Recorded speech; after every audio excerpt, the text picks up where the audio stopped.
नमस्कार दोस्तों, मैं हूं आपका होस्ट और आपका दोस्त पीयूष आर्या और आज हम खुलासा करें हिंदुस्तान के सबसे नमस्कार दोस्तों, मैं हूं आपका होस्ट और आपका दोस्त पीयूष आर्या और आज हम खुलासा करें हिंदुस्तान के सबसे भूतिया गांव के ऊपर जिसका नाम है कुलधारा। ये एक 300 साल पुराना गांव है जिसके भूतिया किस्से पूरी दुनिया में मशहूर है। जो शुरू करते हैं आज की इस वीडियो को।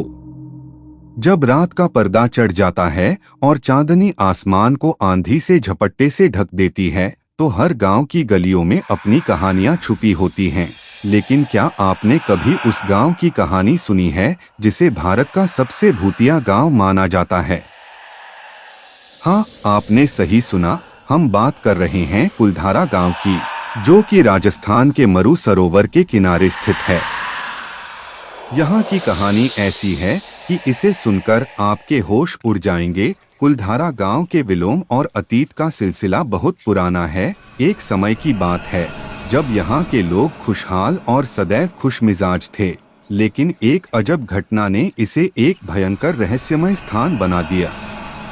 कहते हैं कि एक रात गांव के सभी लोग अचानक गायब हो गए।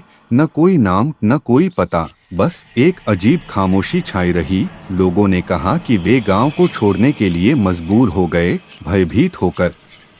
किसी ने कभी भी नहीं जान पाया कि इस गांव में क्या हुआ था, लेकिन कहते हैं कि एक पुराना बाबा ने गांव के ऊपर एक अज्ञात क्रोध का श्राप डाला था। उस श्राप के बाद से ही गांव कुलधारा एक भूतिया स्थान बन गया।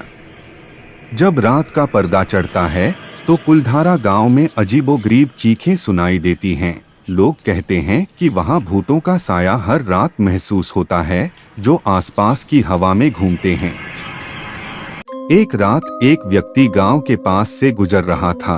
वह सुनसान रास्ते पर अकेला चल रहा था जब अचानक उसने एक भूतिया आवाज सुनी। वह घबराकर तेजी से दौड़ने लगा, लेकिन उसकी सोचों की गहराई में एक अजीब सी आवाज उसके मन को छू गई।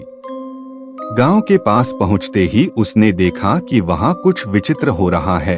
उसने गांव में दाखिल होते ही एक अजीब सी ठंडक महसूस की। वहां कुछ चेहरे थे, पर वे आवाज नहीं उठा रहे थे। उसने धीरे धीरे आगे बढ़ते हुए एक पुराने मंदिर की ओर देखा। वहां पहुंचते ही उसने एक भूतिया आवाज सुनी, तुम यहाँ क्या कर रहे हो? वह चौंक गया, क्योंकि उसे लगा कि वह अकेला ही है। ऐसी और वीडियोस को देखने के लिए कराई हमारे चैनल को लाइक, शेयर और सब्सक्राइब। दोबारा फिर मिलेंगे दोस्तों। अभी के लिए धन्यवाद और शुक्रिया।